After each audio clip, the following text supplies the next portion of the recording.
بسم اللہ الرحمن الرحیم، اللہ کے نام سے شروع جو نہایت مہربان رحم والا۔ وَقَضَىٰ رَبُّكَ أَلَّا تَعْبُدُوا إِلَّا إِيَّاهُ وَبِالْوَالِدَيْنِ إِحْسَانًا، اور تمہارے رب نے حکم فرمایا کہ ان کے سوا کسی کو نہ پوجو اور ماں باپ کے ساتھ اچھا سلوک کرو۔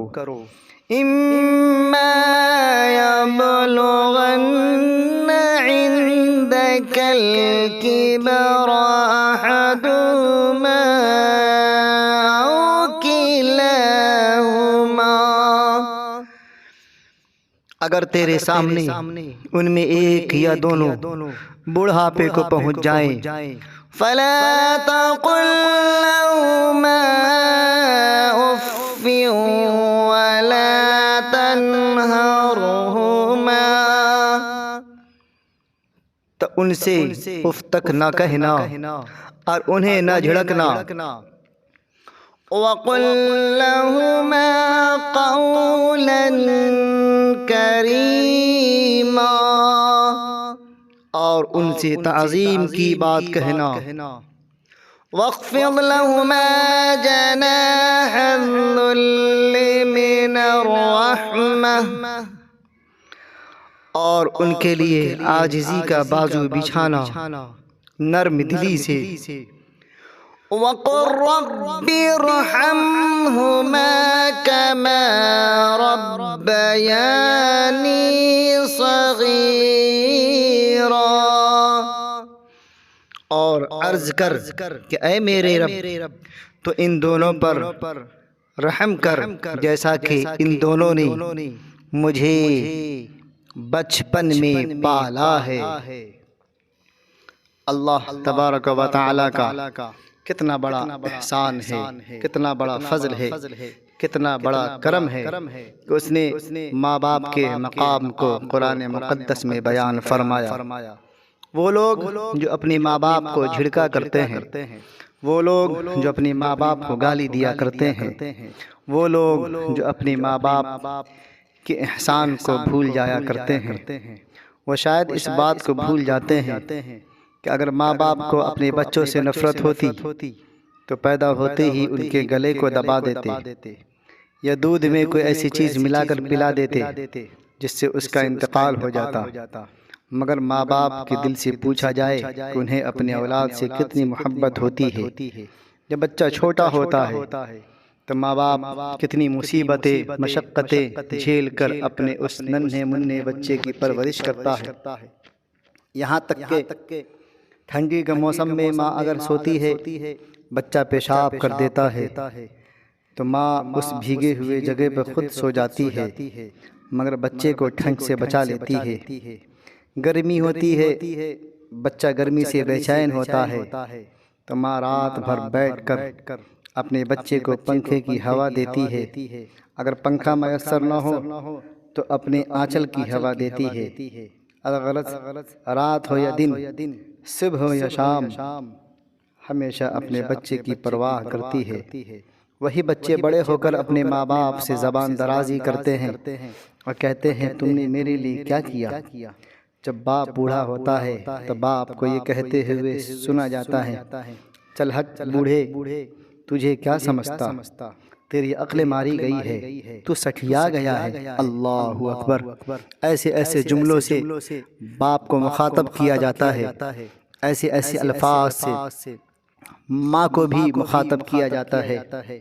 بوڑھی ہو گئی، تیرا دماغ کام نہیں کر رہا ہے، تجھے رہنا ہے تو اچھے سے رہ، میری زندگی کو اجیڑن کیوں کرتی ہے، تجھے کھانے سے مطلب ہے، چپ چاپ رہا کر، کھایا کر، نہیں ہوتا ہے تو کہیں اور چلی جا۔ بہت سارے ایسے بھی بچے ہیں جو اپنے ماں باپ کو بڑھاپے میں ودھا آشرم یا اس جگہ پہ جا کے چھوڑ دیا کرتے ہیں جہاں سرکاری انتظامات ہوتے ہیں۔ کبھی ان بچوں نے یہ سوچا کہ مصیبت جھیل کر ہمارے ماں باپ نے ہمیں پالا، مگر ہمیں اپنے سینے سے جدا نہ کیا، ہمیں اپنے نظروں سے دور نہ رکھا، پڑھایا لکھایا، اس منزل پر پہنچایا کہ ہماری شادی ہو گئی، بچے ہو گئے، سب ہو گئے۔ اللہ اکبر۔ تبھی تو اللہ تبارک و تعالیٰ نے اپنے کلام مقدس میں ماں باپ کے مقام کو بیان کرتے ہوئے فرمایا کہ ماں باپ کے ساتھ اچھا سلوک کرو، اور یہاں تک فرمایا کہ اگر تمہارے سامنے ان میں سے ایک بوڑھے ہو جائیں یا دونوں کے دونوں بوڑھے ہو جائیں تو خبردار ان کے جواب میں تم کبھی اف نہ کہنا، کبھی اف نہ کہنا۔ پتہ ہے کیوں؟ کیونکہ بچہ جب چھوٹا ہوتا ہے ادھر سے بھاگ کے آتا ہے ماں کے سینے سے لگتا ہے، ادھر سے بھاگ کے آتا ہے باپ کے سینے سے لگتا ہے، ایک بار نہیں، دو بار نہیں، کئی بار، کبھی باپ کے چہرے سے ٹکراتا ہے، کبھی سینے سے ٹکراتا ہے، کبھی کپڑوں سے، کبھی پیر سے، کبھی ہاتھ سے، مگر باپ کبھی اس کو جھڑکتا نہیں ہے، کیونکہ وہ سمجھتا ہے میرا ننھا سا لال ہے، یہ تو بچہ ہے۔ بچے کے کھیلنے کودنے سے ماں باپ کو خوشی ہوتی ہے۔ وہ بچہ ایک دن اگر غمزدہ ہو جائے، بیمار پڑ جائے، تو باپ اور ماں کے دل سے پوچھا جائے اس کے دل پر کیسی گزرتی ہے۔ کبھی فلاں ڈاکٹر، کبھی فلاں حکیم، کبھی فلاں طبیب کے پاس بھاگتا ہے تاکہ میرا لال اچھا ہو جائے، صحت یاب ہو جائے۔ اللہ فرماتا ہے ان میں سے کوئی ایک بوڑھے ہو جائے یا دونوں کے دونوں بوڑھے ہو جائیں تو ان کے جواب میں تم کبھی اف نہ کہنا، اور خبردار انہیں کبھی جھڑکنا بھی نہیں۔ جب جھڑکنا تو بات کی بات ہے، اللہ نے اف تک کہنے کے لیے منع فرمایا۔ اب وہ لوگ جو کہتے ہیں ہم مسلمان ہیں، وہ لوگ کہتے ہیں جو لوگ کہ ہم فلاں شیخ کے مرید ہیں، وہ لوگ جو کہتے ہیں ہم اللہ اس کے رسول پر ایمان رکھتے ہیں، تو کیا قرآن پر ہمارا ایمان رکھنا نہیں ہے؟ قرآن پر بھی ایمان رکھنا ہے، کیونکہ یہ اللہ کا مقدس کلام ہے۔ اسے قرآن میں رب فرماتا ہے کہ انہیں جھڑکنا نہیں، اور بات کرنے کا طریقہ ماں باپ سے کیسے ہے وہ بھی رب نے فرمایا، وَقُلْ لَهُمَا قَوْلًا كَرِيمًا، اور ان سے تعظیم کے ساتھ بات کرنا۔ اللہ اکبر۔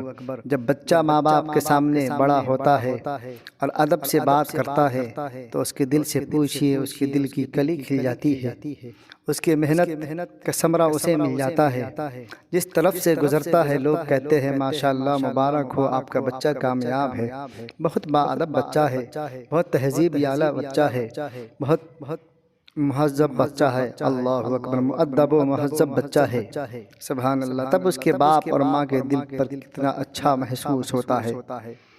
اور آگے رب فرماتا ہے اور ان کے لیے ہمیشہ عاجزی کا بازو بچھانا، ہمیشہ انکساری کرتے رہنا، ہمیشہ اپنے ماں باپ کے سامنے نظریں جھکا کر عاجزی کے ساتھ کھڑے رہنا، اور نرم دلی سے ہمیشہ پیش آنا، ہمیشہ نرم دلی سے پیش آنا۔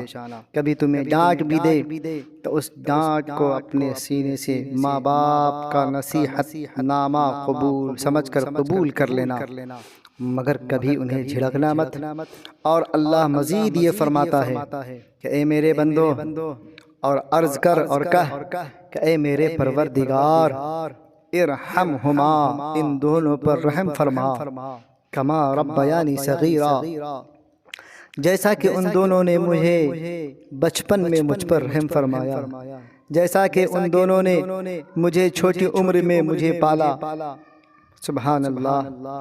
اللہ کتنا بڑا کریم ہے، کتنا رحیم ہے، اپنے بندوں سے کتنی محبت فرماتا ہے کہ اپنے بندوں کو ماں باپ کے ساتھ کیسے پیش آنا ہے وہ بھی رب سکھا رہا ہے، نرمی اختیار کرنی ہے وہ بھی رب سکھا رہا ہے، عاجزی اور انکساری کا اظہار کرنا ہے وہ بھی رب سکھا رہا ہے، انہیں اف تک نہ کہنا ہے یہ بھی رب سکھا رہا ہے، اور ماں باپ کے لیے رب کی بارگاہ میں کیسے دعا کرنا ہے یہ بھی رب سکھا رہا ہے۔ سبحان اللہ۔ گویا کہ رب بھی چاہتا ہے کہ میرے نبی کا جو غلام ہے اپنے ماں باپ کا فرما بردار بن کر رہے، وفادار بن کر رہے، اپنی ماں باپ کی دعائیں لیتا رہے، اور اتنی دعائیں لے کہ جب وہ اس دنیا سے جائے تو کہنے والا کہنے لگے یہ ایک ایسا انسان تھا جس نے ہمیشہ اپنے ماں باپ کو خوش رکھا ہے، ہمیشہ اپنے ماں باپ کی دعائیں لیتا رہا۔ اللہ تبارک و تعالی ہم سبوں کو سمجھ کی توفیق عطا فرمائے، اپنے والدین کے ساتھ حسن سلوک کرنے کی توفیق عطا فرمائے، ہمیشہ ان کے احترام کرنے کی توفیق عطا فرمائے اور ان کے فکر کرنے کی توفیق عطا فرمائے۔ السلام علیکم ورحمۃ اللہ وبرکاتہ۔